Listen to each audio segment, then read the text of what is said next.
Had is used with principal verb in formation of past perfect tense. Sixth इसका use है, had का प्रयोग principal verb के साथ पास्ट परफेक्ट टेंस के निर्माण में होता है।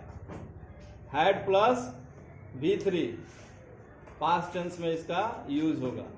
तो हैज है plus V3 is used in present perfect tense, had plus V3 is used in past perfect tense.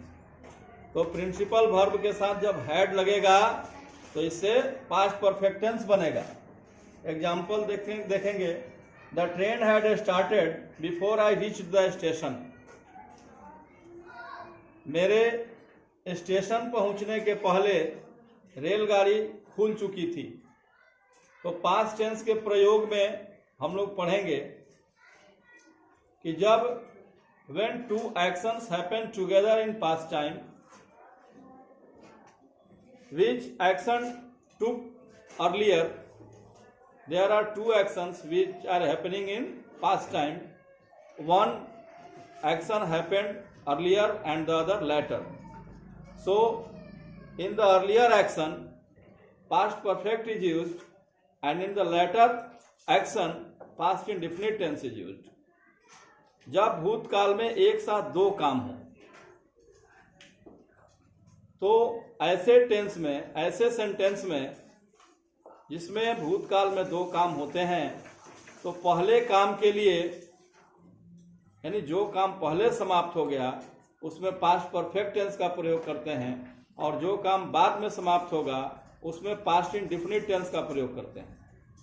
जैसे मेरे स्टेशन पहुंचने के पहले गाड़ी खुल चुकी थी। कौन सा काम पहले हुआ? गाड़ी खुल गई और तब मैं स्टेशन पहुंचा। तो पास्ट टेंस में दो काम हुए, एक मैं स्टेशन गया और दूसरा गाड़ी खुल गई। तो पहले गाड़ी खुल चुकी थी इसलिए इसमें पास्ट परफेक्ट लगा है, और जो काम बाद में हुआ उसमें पास्ट इंडेफिनिट लगा है। तो इसको हम देखेंगे, द ट्रेन हैड स्टार्टेड, ये काम जो है पहले हो गया।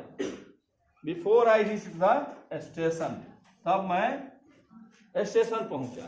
तो जो काम पहले होगा उसमें पास्ट इंडेफिनिट का प्रयोग किया जाएगा, पास्ट परफेक्ट का प्रयोग होगा।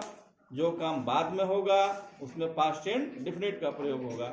आगे मैं जब करेक्ट यूजेज ऑफ टेंस पढ़ाऊंगा उसमें मैं ये बताऊंगा किसका कहाँ प्रयोग होगा। इसी तरह से नेक्स्ट एग्जांपल है, the thief had run away before the police केम। तो पुलिस के आने के पहले चोर भाग चुका था। दो काम हुआ, चोर भाग गया, पुलिस पहुंचा। कौन काम पहले हुआ? चोर भाग गया, तब पुलिस पहुंची। अगर पुलिस पहले पहुंची होती तो चोर पकड़ में आ जाता, नहीं, लेकिन चोर भाग गया तब पुलिस पहुंची है। तो जो काम पहले हुआ उसमें क्या लगेगा? पास्ट परफेक्ट लगेगा। द थीफ सब्जेक्ट हो गया, हैड हो गया, रन अवे वर्ब हो गया। तो वर्ब रन है और हैड इसके साथ लगा है। हैड जो है मेन वर्ब के साथ जब लगेगा तो पास्ट परफेक्ट टेंस का निर्माण होगा। क्लियर है? तो इस तरह से पास्ट परफेक्ट टेंस का निर्माण जो है हैड प्लस V3 के द्वारा किया जाता है।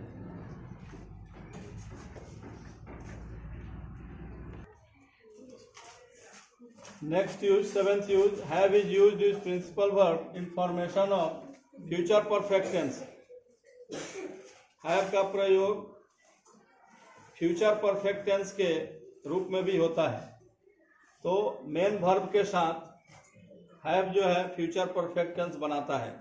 जैसे आई शैल हैव ईटन, मैं खा चुकूंगा। तो शैल या विल लगा हो, इसके बाद हैव लगा हो, V3 लगा हो। तो सब्जेक्ट शैल या will plus have plus V3 expresses the future perfect form. Shall या विल, उसके बाद हैव लगा हो और V3 हो, तो फ्यूचर परफेक्ट टेंस को एक्सप्रेस करता है। I will have got married by the end of June, जून के अंत तक मैं अवश्य शादी कर चुकूंगा। अवश्य क्यों लग गया? आई के साथ जनरली शैल लगता है, लेकिन जब आई के साथ विल लग जाएगा तो वो अवश्य को बताएगा। That means that action is most probable. जून के अंत तक मैं अवश्य शादी कर चुकूंगा। तो शैल विल के बाद हैव प्लस V3 क्या बताता है? फ्यूचर परफेक्ट टेंस को बताता है। नेक्स्ट 8th यूज क्या है? Have principal verb is used as perfect tense in have auxiliary verb. In such sentences have means drink. Have सहायक क्रिया के साथ हैव मुख्य क्रिया का प्रयोग होता है। एक हैव जो है सहायक क्रिया के रूप में रहेगा और एक जो है हैव मुख्य क्रिया के रूप में रहेगा। ऐसे वाक्यों में हैव का अर्थ होता है पीना। अब हम देखेंगे कैसे मुख्य क्रिया और सहायक क्रिया के रूप में इसका हैव का यूज हो रहा है। हैव ऑक्सिलरी के रूप में भी आएगा और मेन वर्ब के रूप में भी आएगा। I have had my T, ये प्रेजेंट परफेक्ट टेंस है। तो ये जो है ये V3 हो गया और ये हैव है, तो ये ऑक्सिलरी का काम कर रहा है और ये मेन वर्ब का काम कर रहा है। तो प्रेजेंट परफेक्ट में क्या स्ट्रक्चर है? Has have plus V3। तो हैज हैव के जगह पे यहाँ हैव है, ये ऑक्सिलरी हो गया। और जब V3 होगा यानी प्रिंसिपल वर्ब के रूप में हैव लगेगा तो हैव का तीसरा फॉर्म क्या हो गया? Had. I have had my T, और इस हैव का अर्थ क्या होगा? पीना। मैं अपना चाय पी चुका हूं। तो हैव और हैड एक साथ आया, यहां अर्थ हुआ पीना के अर्थ में लगा, प्रेजेंट परफेक्ट टेंस के अर्थ में। Second, I had had my tea. Again this is our principal verb और मेन वर्ब। यह हमारा मेन वर्ब है जो थर्ड फॉर्म में चला गया है और ये ऑक्सिलरी का काम कर रहा है। मैं अपना चाय पी चुका था।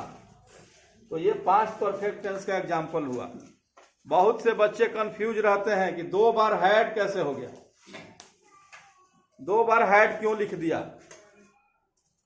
अभी क्लियर हुआ। पहला जो हैड है ये पास्ट परफेक्ट के लिए लगता है। पास्ट परफेक्ट में हैड प्लस V3 होता है। और दूसरा जो हैड है हैव मेन वर्ब के रूप में आ रहा है, तो हैव का V3 भी हैड होगा, इसलिए हैड यहां 2 बार आया। आई हैड हैड माई टी, मैं अपना चाय पी चुका था। ये पास्ट परफेक्ट टेंस का एग्जाम्पल हुआ। Next, I shall have had my T. Shall have आया ऑक्सिलरी के रूप में और हैड अगेन मेन वर्ब है, मेन वर्ब का थर्ड फॉर्म। तो हैव मेन वर्ब और ऑक्सिलरी दोनों के रूप में काम कर रहा है। क्लियर हुआ। मैं अपना चाय पी चुकूंगा, यह फ्यूचर परफेक्ट टेंस का एग्जाम्पल हो गया। तो I have had my T, ये हैव जो है ऑक्सिलरी है, हैड यहाँ पे मेन वर्ब है। आई had had my tea, again had जो है ऑक्सिलरी है और सेकंड जो हैड है ये मेन वर्ब का थर्ड फॉर्म है, V3 है। I shall have had my tea, यहाँ हैव जो है ऑक्सिलरी है, अगेन हैड जो है मेन वर्ब का थर्ड फॉर्म है। तो इससे क्या होगा? सहायक क्रिया के रूप में भी प्रयोग होगा, मुख्य क्रिया के रूप में भी प्रयोग होगा। ऐसे वाक्यों में कंफ्यूज नहीं होना है, इसको ध्यान से समझना है। Next, have plus object plus V3। Have plus object plus V3 expresses causative verb. What is causative verb? तो हैव रहेगा, इसके बाद कोई ऑब्जेक्ट रहेगा, इसके बाद वर्ब का थर्ड फॉर्म रहेगा। ये प्रेरणार्थक क्रिया को बताते हैं। कॉजेटिव वर्ब प्रेरणार्थक क्रिया। प्रेरणार्थक क्रिया क्या है? तो causative verbs are the verbs which show that any action is not done by the subject but he inspire another to do the work. In such sentences God can also be used for had. तो have plus object plus V3 प्रेरणार्थक क्रिया को बताता है। प्रेरणार्थक क्रिया वैसी क्रिया है जिसमें कर्ता काम स्वयं न करके दूसरे को प्रेरित करके काम करवाता है। जब काम स्वयं कर्ता के द्वारा नहीं किया जाए, किसी को प्रेरित करके काम कराया जाए, तो उसको हम कहते हैं कॉजेटिव वर्ब, प्रेरणार्थक क्रिया। तो ऐसे वाक्यों में हैड के स्थान पर गॉट का प्रयोग हो सकता है। नहीं, हैड के स्थान पर गॉट भी लग सकता है। कैसे? I had my hair cut. I had my hair cut, मैंने अपना बाल कटवाया।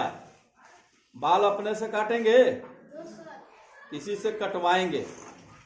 तो दूसरे से बाल कटवाया, दैट इज कॉजेटिव वर्ब, प्रेरणार्थक क्रिया है। तो प्रेरणा क्या हुआ जी? पैसा दिया तो बाल कटा, पैसा प्रेरणा का काम कर दिया। तो जब कर्ता स्वयं काम न करके किसी और से काम कराए तो उसको हम कहेंगे कॉजेटिव वर्ब, प्रेरणार्थक क्रिया। He had his eyes tested, उसने अपनी आंखों की जांच कराई। उसने अपने आंखों का जांच कराया, स्वयं नहीं किया। उसने अपना कार धुलवाया। उसने अपना जूता पॉलिश करवाया, स्वयं नहीं किया, किसी दूसरे से कराया। तो जब काम कर्ता स्वयं न करके किसी और से कराता है तो उसको हम कहते हैं कॉजेटिव वर्ब, प्रेरणार्थक क्रिया।